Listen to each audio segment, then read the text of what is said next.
नमस्कार, मी दीपक पळसुले. या बुलेटिनमध्ये आपल्या सगळ्यांचं स्वागत. आणि या घडीला या क्षणाची अतिशय मोठी आणि महत्त्वाची बातमी हाती येते. प्रशांत कोरटकरला जामीन मंजूर झालेला आहे. प्रशांत कोरटकरला कोल्हापूर जिल्हा सत्र न्यायालयाकडून जामीन मंजूर करण्यात आलेला आहे. प्रशांत कोरटकर हा 5 दिवस पोलीस कोठडीत आणि 10 दिवस न्यायालयीन कोठडीत होता. 30 तारखेला कोल्हापूर कनिष्ठ न्यायालयानं त्याला शिक्षा सुनावली होती आणि 14 दिवसांची न्यायालयीन कोठडीमध्ये त्याची रवानगी करण्यात आली होती.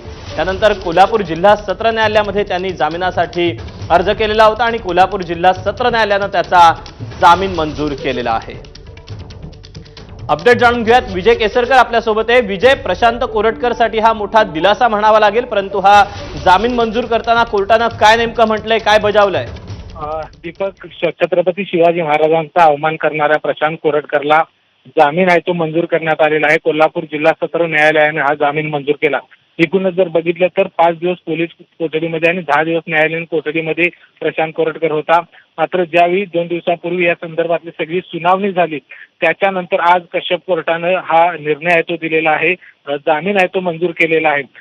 या संदर्भातली जी ऑर्डर आहे ती थोड्याच वेळात बाहेर पडणार आहे. मात्र त्याला काही शर्ती आणि अटी आहेत त्या देखील या ठिकाणी घातली जाण्याची शक्यता आहे, ती नाकारता येत नाही. कारण याच्या आधी माहिती आहे की युक्तिवाद करताना वकिलांनी सांगितले की याला जर जामीन दिला तर तो पुन्हा एकदा फरार होऊ शकतो. कारण आपल्याला माहिती आहे की जवळपास 1 महिना लागला होता कोल्हापूर पोलिसांना प्रशांत कोरटकरला शोधून काढण्यासाठी आणि तेलंगणामधून शोधून काढले. या जर खटल्यावरती, या सगळ्या तपासावरती परिणाम होऊ द्यायचा नसेल तर त्याचा जामीन अर्ज मंजूर करणे अशा पद्धतीचा युक्तिवाद आहे तो केला होता. मात्र कश्यप कोर्टानं आज त्याला जामीन अर्ज आहे तो मंजूर केलेला आहे.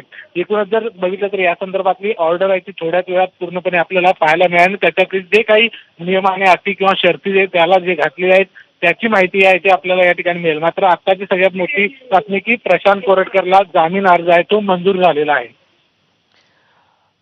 मात्र विजय, आपण पाहिलं तर 2 दिवसापूर्वी ज्या वेळेला हा सगळा युक्तिवाद पार पडलेला होता